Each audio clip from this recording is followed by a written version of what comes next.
Il y a deux façons rapides et gratuites de soutenir ma chaîne YouTube. La première, c'est de laisser un pouce bleu si la vidéo te plaît. La deuxième, c'est de regarder une publicité gratuitement sur ma page Utip dont le lien est en description. Merci à tous. Salut les devins, c'est Saikyu. On va se parler du chapitre 46 de Dragon Ball Super, donc la version manga de Toyotaru, etc. Vous connaissez les bails. Un chapitre qui flirte réellement avec l'excellence.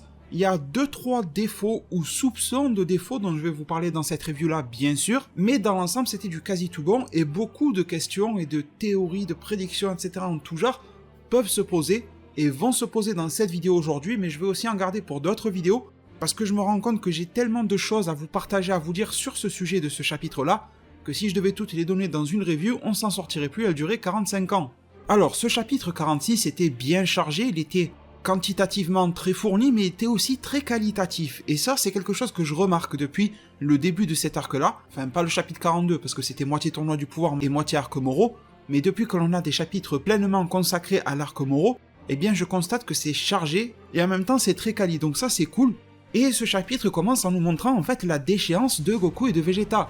Ils se sont fait absorber leur énergie tout au long du combat précédemment. Il y a eu une grosse salve d'absorption d'énergie que l'on a vue dans le chapitre précédent sous forme de Genkidama inversé, mais dans ce chapitre-là, Moro sous-entend une autre chose, c'est que au fil de leur combat, même s'il n'y a pas d'éléments visuels montrant qu'il est en train d'absorber leur énergie, eh bien il le fait quand même, donc plus tu combats longuement face à lui, plus il absorbe ton énergie. Donc c'est un pouvoir extrêmement difficile à contrer, mais ça me fait comprendre aussi, pourquoi pas, deux petites limitations sur Moro, qui pourraient servir de point faible en plus de quelques erreurs qu'il commettra dans ce chapitre. La première des limitations que je verrai, c'est que j'ai l'impression que quand Moro fait une grosse vague d'absorption, pour que vous compreniez, c'est-à-dire quand on voit clairement les boules de Genki ou de Ki être assimilées, etc., comme dans le chapitre 45, j'ai l'impression qu'il ne peut pas absorber autant qu'il le veut d'un coup. Comme vous l'aurez constaté en chapitre 45, Goku, les Namek, etc., n'ont pas été laissés raides morts comme Goku et Vegeta dans ce chapitre. Donc en une seule fois, Goku ne semble pas pouvoir tout absorber. Et comment il compense cela ? Il le compense en faisant de petites micro-absorptions tout au long du combat qui va, au fil du combat, diminuer les forces de ses opposants. Donc la deuxième limitation, c'est certainement la quantité qu'il peut absorber petit à petit. Voilà, c'est ça que je voulais dire. Ensuite, donc, on se rend compte que Goku et Vegeta n'ont plus de force. Même Goku, qui n'a pas réellement combattu beaucoup Moro, eh bien, n'a plus grand chose, parce que comme il le dit dans la version Manga Plus, d'ailleurs, je vous mets un lien pour voir et lire ce chapitre gratuitement, légalement, officiellement, et j'insiste sur ça, c'est le seul moyen légal et officiel qui existe avec Viz.com, et bien sûr, achetez le V-Jump ou le tome une fois qu'il sort. Inutile de me poster tous vos sites favoris dans la zone commentaire, ce n'est pas du légal, moi je me concentre sur le légal. Donc je vous mets ce lien officiel et légal, malheureusement c'est en anglais pour le moment, mais en tout cas sachez qu'en passant par ce site, vous supportez l'œuvre, donc c'est cool, c'est gratuit. Vegeta a encore quelques forces en lui, il balance un canon Garrick, et là on peut constater une nouvelle chose sur les pouvoirs de Moro. Dans les chapitres précédents on a constaté que Moro absorbait l'énergie vitale, le Genki, et dans ce chapitre-là on constate également que Moro est capable d'absorber le Ki. Je vous avais dit que ce sont deux types d'énergie assez similaires, le Genki et le Ki, mais qui sont en même temps différentes. C'est-à-dire qu'un guerrier n'attaque pas avec le Genki, il attaque avec le Ki. Et bien même les attaques comme ça, il peut les absorber, un petit peu comme le dispositif de C19, de numéro 19 qui permettait d'absorber avec les paumes de sa main, sauf que là il le fait de manière naturelle, ce qui le rend encore plus puissant qu'il ne l'était précédemment. On voit même une aura autour de lui qui s'agrandit.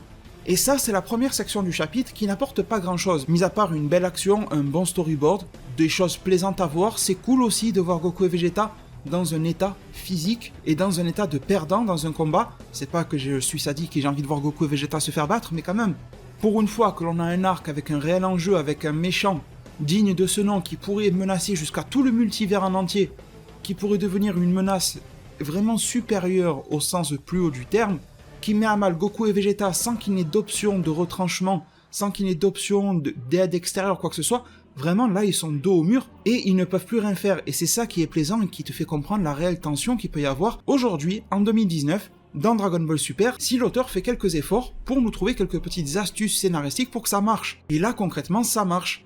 La deuxième section de ce chapitre-là, et je pense que je vais le mentionner dans le titre, parce que ça fait quand même écho à ma vidéo du mois dernier, dans laquelle je vous disais, aurons-nous un Beerus contre Moro dans le chapitre 46 et ou dans les chapitres suivants. Et cette deuxième partie du chapitre, comme par hasard, nous met en scène Beerus et Whis. On dirait que Toyotaru a vu ma review du chapitre dernier et s'est dit celui-là je vais l'emmerder, je vais tout faire pour que Beerus ne se batte pas. Non, je déconne avec vous, hein. Je sais très bien qu'il en a rien à foutre, Toyotaru, de mes vidéos, mais plus sérieusement. Ce passage-là, en bref, qu'est-ce qui se passe? On est sur la planète de Beerus, Beerus dit qu'il s'ennuie, il joue à la pêche au poisson, je ne pense pas que ça ait de signification particulière avec le poisson oracle, ça doit être juste un jeu pour passer le temps ou autre. Beerus dit qu'il s'ennuie, et Whis lui apprend le fait que la planète Namek est en train de se faire attaquer, et ce que vous avez tous lu et ce que vous avez tous compris, c'est que Beerus au final s'en fout un petit peu. Il dit même que le fait que quelqu'un, donc Moro, détruise des planètes dans l'univers, ça fait son job à sa place, il en est même heureux, et Beerus se contredit dans le sens où il est en train de dire qu'il s'ennuie, mais finalement il a l'air content de s'ennuyer, c'est un petit peu bizarre. Il aurait pu se dire, tiens, je m'ennuie, Whis, mène-moi sur Namek, je vais défoncer Moro pour passer le temps. Non. Alors ça, c'est la première lecture, ce que je viens de vous dire, c'est ce que l'on voit dans les apparences en fait de ces pages-là. J'ai envie de creuser et d'analyser un petit peu plus ce qui se passe ici, et qu'est-ce qu'on peut en déterminer. La version la plus empirique, pragmatique et réaliste des choses, et j'espère que vous m'entendez bien, c'est de dire que Beerus n'interviendra pas de l'arc, parce que là il vient de dire qu'il s'en tapait totalement, et que l'on va avoir un système d'arc un petit peu à la manière de l'arc Broly, arc dans lequel Beerus devient la babysitter de Bras, et c'est tout, il ne fera rien du début à la fin. Donc on prétexte quelque chose pour écarter Beerus. J'ai envie de vous dire les devins, est-ce que cette fois-ci, nous ne pourrions pas, sans faire des théories extrêmement alambiquées, juste en restant, encore une fois, accrochés à des faits réalistes, penser que Beerus sera tout de même amené à intervenir plus tard, et que ce que vous voyez ici serait exactement le même procédé qui a été utilisé contre nous dans le tournoi du pouvoir. Rappelez-vous, au tournoi du pouvoir, ils ont fait en sorte de nous mettre aussi bien Freezer que C17 de côté, surtout C17 avec une scène de mort qui était quand même pas mal touchante et tout ça. Vraiment, C17, ils l'ont même écarté de tous les spoilers. Rappelez-vous, les synopsis ne parlaient jamais de C17. À la limite, Freezer, on avait quelques doutes et tout, mais parce qu'il était pas mort. Mais C17, on savait pas, enfin, on savait qu'il était mort. Ils l'ont totalement écarté. Franchement, un personnage mort au tournoi du pouvoir, il y avait combien de chances qu'il se relève de derrière un rocher un petit peu foireux? Franchement, 1%. Et pourtant, ils l'ont fait. Est-ce qu'on n'a pas la même chose? Est-ce que là, Toyotaru et Toriyama ne sont pas en train de jouer avec nous en nous disant, regardez, Beerus, on le laisse de côté, il reviendra jamais pour nous le faire ressortir, pour créer l'effet de surprise. Parce que là, dans cet arc Moro, la grosse différence c'est quoi? C'est que Moro est une menace comme nul autre dans Dragon Ball Super. Moro est une menace qui atteint l'équilibre dans l'univers. Et je pense que le titre de ma vidéo sera un truc du style, je suis pas encore bien sûr, l'erreur de Beerus. Pourquoi est-ce que Beerus fait une erreur ici? Et il en fait plusieurs. Une des erreurs qu'il fait, c'est qu'il ne regarde pas dans le bâton de Whis. Dans le bâton de Whis, si Beerus avait jeté un œil, il y aurait vu Moro. Peut-être, je ne sais pas, que Moro est connu de Beerus. Peut-être que le fait de voir que la menace est Moro, ça l'aurait fait changer d'avis.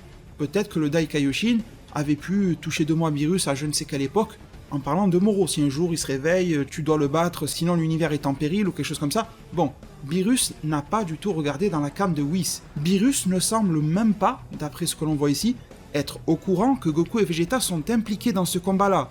Et à partir des deux éléments que je vous ai dit, on pourrait trouver des tas et des tas de justifications au fait que Beerus soit impliqué plus tard. Si vous ne voyez pas de quoi je parle, si pour vous ça semble impensable que Beerus intervienne ou illogique, eh bien je vais vous proposer une solution aussi débile que celle qui est proposée par Toyotaru pour écarter Beerus. On est d'accord que Beerus dit « je ne vais pas sur cette planète-là parce que c'est un peuple qui bouffe, enfin qui boit que de l'eau, et il n'y a rien d'intéressant, etc. » Ben, je peux te trouver des motivations pour Beerus tout aussi bêtes.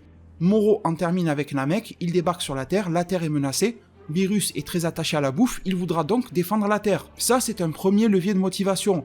Deuxième levier de motivation, le fait que Goku et Vegeta soient mis à mal. Certes, en soi, Beerus s'en fout, mais Beerus paye aussi ses dettes. On l'a vu par exemple avec le cas Freezer au tournoi du pouvoir. Beerus est redevable à Goku et Vegeta de sa propre survie et de la survie de l'univers 7. Bien évidemment, je parle du tournoi du pouvoir. Si Goku et Vegeta, et Goku surtout, n'avaient pas assuré, bon, ça serait la merde pour l'univers 7 et Goku n'existerait même plus. Et le troisième levier principal de motivation pour Beerus, c'est, je vous l'ai dit, Moro déséquilibre totalement l'univers. Et c'est là l'erreur de Beerus ici. Il dit oui, mais si quelqu'un détruit des planètes pour moi, ça fait mon job. Mais non, c'est pas ça le job d'un Akaishin. Le tournoi du pouvoir, c'était pas un arc extrêmement ouf, mais il nous a apporté deux choses en termes d'histoire et de valeur et de choses que ça pouvait raconter tout simplement.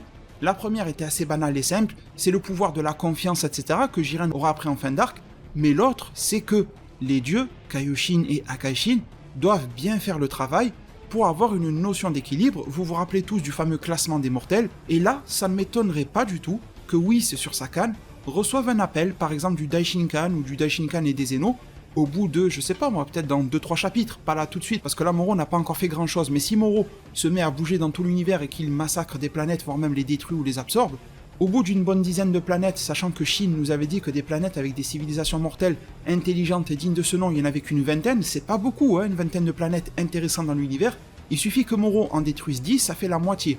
Ça veut dire que la moitié de l'équilibre de l'univers 7, en gros, hein, je fais des abréviations, serait rompue. Donc clairement, le Daishinkan et Zeno pourraient passer un appel d'urgence, surtout le Daishinkan qui est le porte-parole et messager de Zeno, en disant à Whis que ça va très mal dans l'univers, et que si Beerus ne fait rien pour établir cet équilibre-là, ou Kaioshin ou autre, ça va vraiment barder pour lui, il va se faire soit détruire, soit il va se faire enlever son poste, ou quelque chose comme ça. Et vous savez que Beerus est très à cran sur les menaces de Zeno.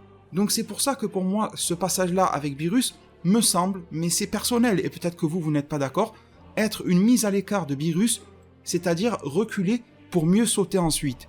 Je pense que toutes les mises en arrière de Beerus que l'on a eues dans tous les autres arcs étaient sincères, et d'ailleurs les arcs sont finis donc on le sait, et ça se voyait de base que c'était sincère, ça se voyait de base que Beerus va garder bras dans l'arc Broly. On savait qu'il allait pas poser bras dans un pot de fleurs et partir, non. Mais là clairement Beerus dit qu'il s'ennuie, et tout ce que je viens de dire peut corroborer et s'allier pour faire un Beerus qui aura diverses motivations, soit personnelles, soit imposées par les dieux supérieurs pour aider face à la menace Moro. Surtout dans 2 conditions pour clôturer ce passage-là, si Moro détruit beaucoup de planètes dans l'univers 7, et si Moro débarque enfin sur la planète Terre. C'est obligé que Moro débarquera sur Terre. Moro est capable de sentir tout ce qui se passe dans l'univers, de sentir les forces, les puissances, la présence d'humains, enfin de vie quoi, et je suis sûr que la planète Terre doit être constituée d'une force vitale exceptionnelle aux yeux de Moro et au sens de Moro. Moro va se diriger, c'est sûr, sur la planète Terre. Donc gardez tout cela dans un creux de votre tête, et pour clôturer le passage de ma review sur Beerus, j'aimerais aussi vous dire un petit remerciement à vous tous, très simplement parce que j'ai pris du recul sur ma chaîne YouTube et mes vidéos etc, et je me suis rappelé qu'à une époque pas si lointaine que ça, à vrai dire, quand je faisais une vidéo où dans le titre je faisais une prédiction pour le prochain épisode, il y avait encore l'animé ou le prochain chapitre ou quoi, et si elle ne se réalisait pas, c'est-à-dire si je me plantais qu'elle était fausse le mois d'après ou la semaine d'après, je me prenais toute une vague de trolls et de tout ce que tu veux, toute la cour des miracles en fait qui venait en commentaire, me rappeler que j'avais eu tort, mais me le rappelait pas du tout avec respect. Je te laisse imaginer les mots qu'ils pouvaient m'envoyer dans la figure. Et bien là, ma dernière review a fait presque 50 000 vues, donc déjà ça je vous en remercie, ma review du chapitre 45, et je vous disais dedans que j'envisageais, dès le titre et la miniature, que j'envisageais un Beerus vs Moro, chose qui n'a pas eu lieu dans ce chapitre 46, au contraire Toyotaru nous montre l'inverse, et je n'ai absolument eu personne issu de cette fameuse cour des miracles qui est venu me le reprocher avec irrespect. Alors j'ai des personnes qui sont venues m'en parler totalement dans le respect, qui m'ont dit bon, tu vois, ça s'est pas produit, mais est-ce qu'on peut discuter de ce point-là, avec plaisir. Et j'aimerais vraiment vous remercier parce que ça prouve que même si trop souvent, Internet, il y a pas mal de personnes mal intentionnées, on le sait malheureusement, eh bien, comme quoi ça peut aussi s'améliorer sur certains aspects et que la compréhension qu'il y a entre vous et moi augmente aussi, c'est-à-dire que probablement, je l'espère en tout cas, au fil de mes vidéos, des jours, des mois, des années, j'améliore un petit peu ma manière de prononcer mes discours et mes propos pour qu'ils soient compris par un plus grand nombre, mais également de votre côté une belle preuve d'ouverture d'esprit dans le sens où vous vous dites, bon, le gars, il prend un risque en vidéo, il s'expose devant environ 50 000 personnes, ce qui est quand même assez conséquent, il expose ses idées avec ferveur, avec vigueur, il porte ses idées, il a le courage de le faire, et je vous garantis que même sans faire du facecam, beaucoup de monde ont peur de porter leurs idées en public, moi je le fais. Et ça, vous l'avez bien compris, vous dites, bon, le gars, il a pris son courage à deux mains, il a exposé ses idées, elle s'est pas réalisée, on va pas le tabasser à coups de bâton sur la tête. Donc, un gros merci pour ça, vraiment, ça me tenait à cœur de vous en parler. Ensuite, pour revenir et se recentrer sur le chapitre, eh bien, on en revient sur le combat avec Goku. Goku qui nous fait la révélation qu'il n'a plus assez de ki pour se téléporter. Alors, j'ai vu que ça a surpris pas mal de monde, qu'il faut du ki pour se téléporter. Alors, ça n'a jamais été concrètement, réellement expliqué comment fonctionnait la téléportation, on n'a jamais vu l'entraînement de Goku chez les Yardra, etc., mais à titre personnel, et vraiment en toute modestie, c'est pas le but de me la péter, ça me semblait assez logique que se téléporter demandait du ki. Ça demandait même doublement du ki, c'est-à-dire que Goku doit sentir le ki de quelqu'un pour se téléporter auprès de lui, il peut pas se téléporter dans le vide, même si quelques chapitres ou épisodes de Dragon Ball Super ont fait l'erreur de le faire, mais ce n'est pas le cas réellement selon la définition du Shunkaido, mais également ce déplacement instantané demande à son utilisateur un minimum de ki, parce que, comme dans toute la culture des arts martiaux japonais, chinois, asiatiques, comme dans tous les mangas et animés de type shonen neketsu en général, tout est fondé sur une certaine forme d'énergie spirituelle. Le ki, le chi, le reatsu, le chakra, et j'en passe. Donc ça me semble assez logique que c'est un minimum demandeur de cette énergie-là pour fonctionner. Ça ne peut pas se faire tout seul, le déplacement instantané. Et d'ailleurs, le déplacement instantané est étonnamment très peu demandeur de ki. On n'a jamais vu Goku faire 3 téléportations et être à l'hôpital comme un Kakashi qui fait le Sharingan, tu vois. C'est assez facile pour lui de le faire, il peut le faire en plein combat sans que ça soit trop consommateur. Mais il lui faut un minimum, c'est ça qu'il faut comprendre. Donc Moro surenchère, des vagues d'énergie, des vagues de ki dévastatrices. Cet arc-là, je l'ai dit sur Twitter hier et je pense que je ferai une vidéo détaillée, là j'aurai pas le temps de le faire, me rappelle, ce chapitre, mais l'arc en général, hein, un mélange entre l'arc Namek, qui est mon préféré de Dragon Ball, sans en être une pâle copie. Vraiment, on retourne sur la nouvelle Namek, enfin je veux dire, c'est pas parce qu'on retourne sur le même lieu et que des choses similaires s'y passent que c'est forcément une copie. Je veux dire, dans Dragon Ball, des combats sur la Terre, on en a eu des tas, c'est pourtant pas une copie de chacun d'entre eux. Mais ça me rappelle l'arc Namek, ça me rappelle aussi l'arc Broly, et ça je l'expliquerai en vidéo, je l'espère, et je le saupoudrerai d'éléments issus de l'arc Piccolo Daimao que l'on a pu avoir dans l'anime Dragon Ball et le manga Dragon Ball à l'époque, bien que différent, parce que vous remarquez que pour le moment, Moro ne veut pas faire de vœux auprès de Purunga pour obtenir la jeunesse. Ça, il peut limite le retrouver grâce à ses pouvoirs ou en absorbant. Donc vous voyez qu'il y a pas mal d'astuces pour nous rappeler certains arcs passés tout en apportant beaucoup de nouvelles valeurs à cet arc-là et à Dragon Ball, et je trouve ça vraiment bien foutu. Donc Moro se déchaîne, Goku et Vegeta sont au sol, Vegeta perd l'eau de son armure, chose qui ressemble un petit peu à Broly d'ailleurs, et on a une case assez importante où on a Moro qui nous fait une révélation sur le Dai Kaioshin. Moro dit qu'il est extrêmement étonné des adversaires que sont Goku et Vegeta, pour 2 raisons, parce que déjà, ils sont puissants au combat, et parce qu'en plus, quand il absorbe leur énergie, Moro se régénère de plus en plus. Mais l'autre chose qu'il dit, c'est qu'il y a une seule personne, un seul être, on dirait un peu un discours à la Madara Hashirama, tu vois, il dit qu'il y a un seul être dans le passé qui a pu se mettre en travers de son chemin. Et cet être-là serait le Dai Kaioshin, donc celui qui ressemble à Majin Buu, entre gros guillemets, parce que je trouve ça un peu respectueux, mais le gros Kaioshin, quoi. Et il dit, là, quelque chose de très intéressant, il faudrait voir pour vérifier les termes en japonais, mais dans la version officielle de Manga Plus, il est écrit que le Dai Kaioshin était le seul capable de voler ses capacités. Pas voler dans les airs, c'est voler dérobé, vous voyez ce que je veux dire? Donc là, ça me permet de vous dire une chose, c'est que même si pour le moment, mon idée de Beerus contre Moro ne se réalise pas, eh bien, j'ai quand même pu tirer au clair un élément dès le mois dernier grâce à cette théorie-là, dans le sens où il fallait justifier que Moro ne serait pas capable d'absorber les pouvoirs de Beerus. Comment j'avais justifié ça? En vous disant que Beerus possédait à la fois du ki divin pur et du ki de dieu de la destruction, et que je suspectais le fait que Moro n'était pas capable d'absorber le ki divin s'il est issu d'un vrai dieu. Genre le ki divin de Goku Vegeta, pourquoi pas, mais si c'est un vrai dieu, il ne peut pas. Comment j'avais fait cette déduction-là?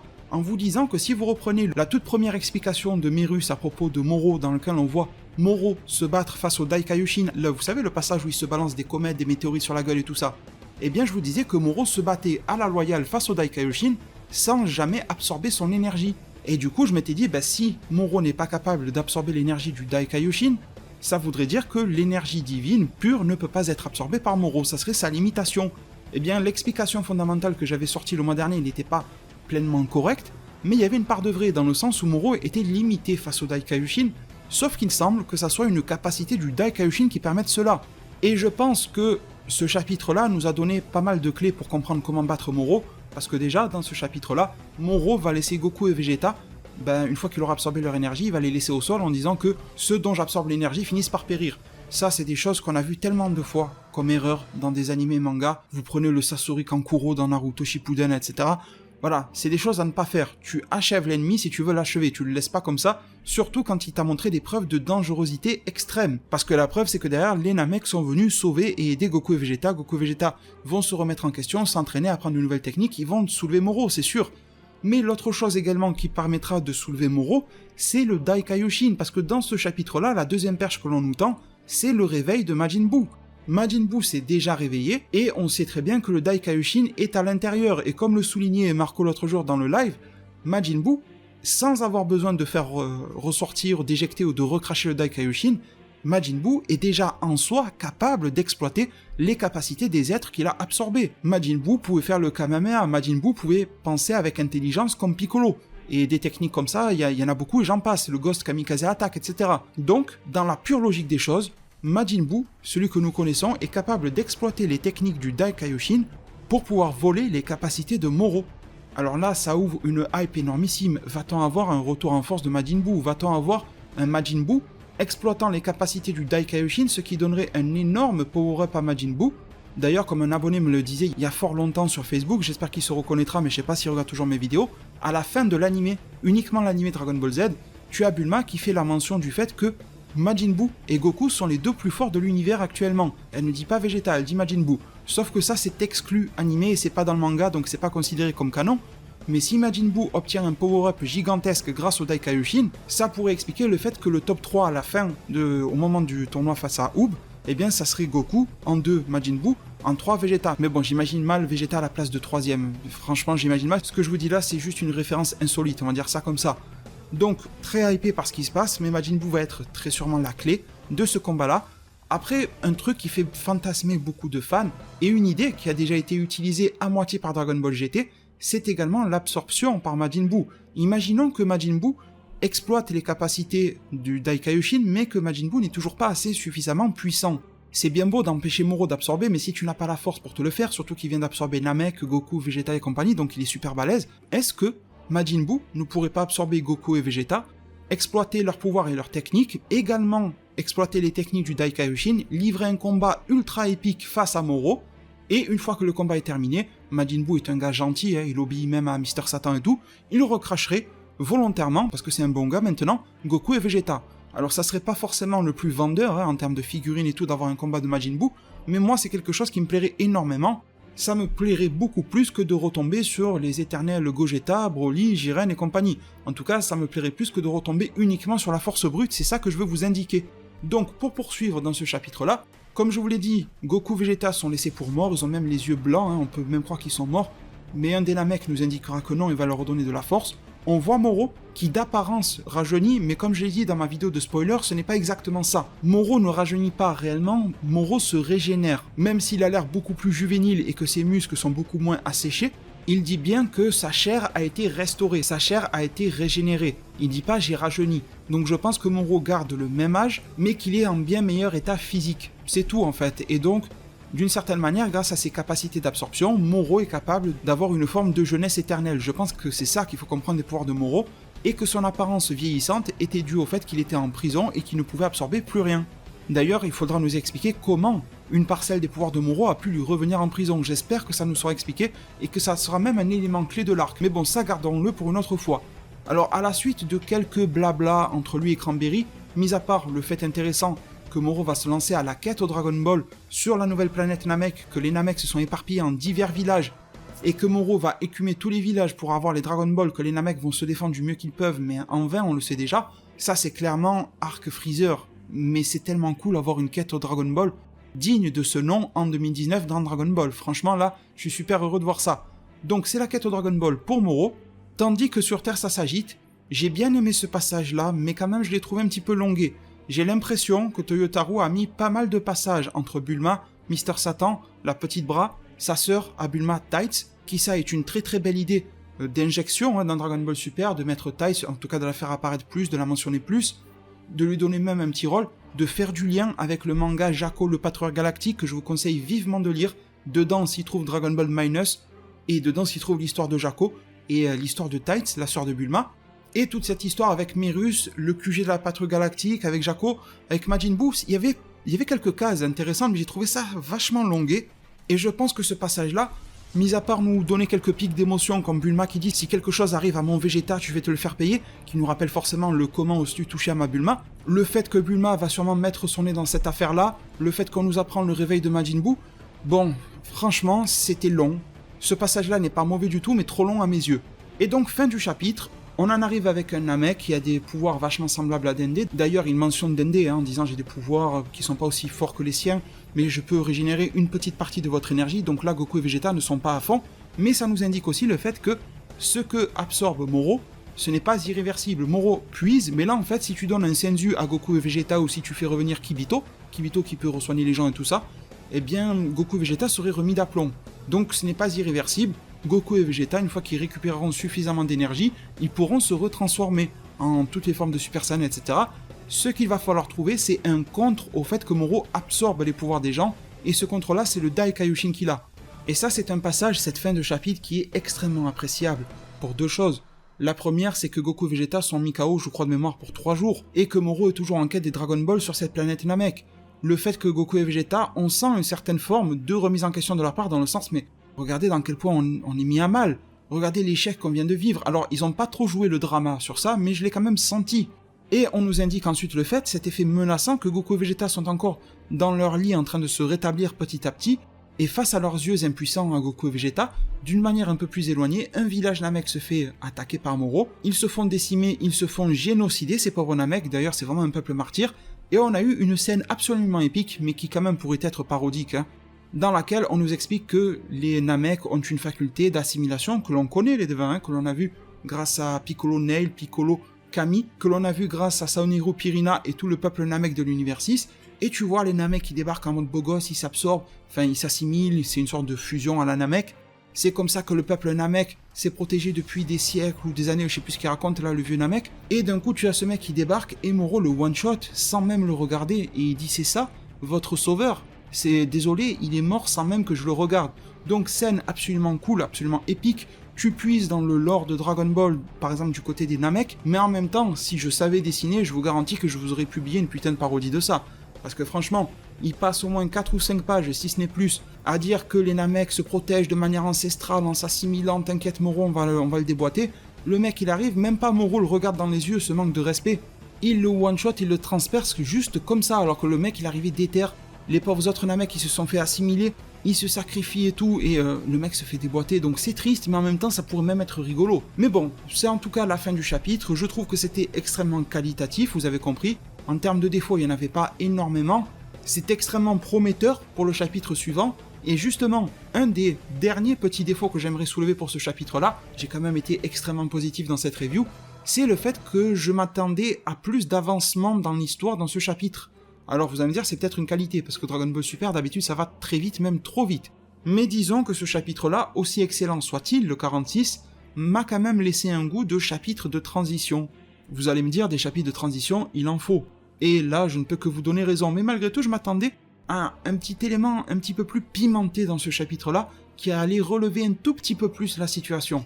Sauf que là, au final, je sens une certaine manière de Toyotarou de faire un petit peu traîner le cas Goku et Vegeta, qui se font déboîter, Moro les laisse comme ça, c'est une erreur de la part de Moro, Beerus qui laisse couler l'affaire, les Namek qui prennent beaucoup de pages dans le chapitre, mais qui au final se font one-shot, beaucoup de pages aussi occupées par Bulma, Tight, Mister Satan, chose qui aurait pu être résumée en beaucoup moins de pages. C'est un petit peu ça qui fait que je reste sur ma faim à la fin de ce chapitre-là, mais là, clairement, on va pas chipoter pour ça, quand même, on va pas se prendre la tête pour ça. On est sur un arc qui met des claques à l'arc tournoi du pouvoir, c'est 100 fois meilleur, c'est 100 fois plus qualitatif, ça a 100 fois plus de goût, vraiment.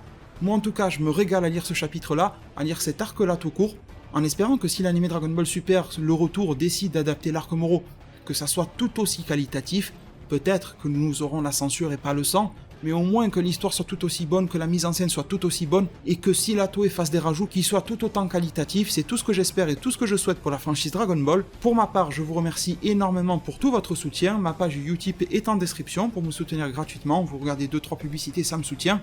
Une autre forme de soutien aussi de votre part, c'est le pouce bleu, pour le bon référencement de cette vidéo-là, merci infiniment à tous ceux qui y contribueront.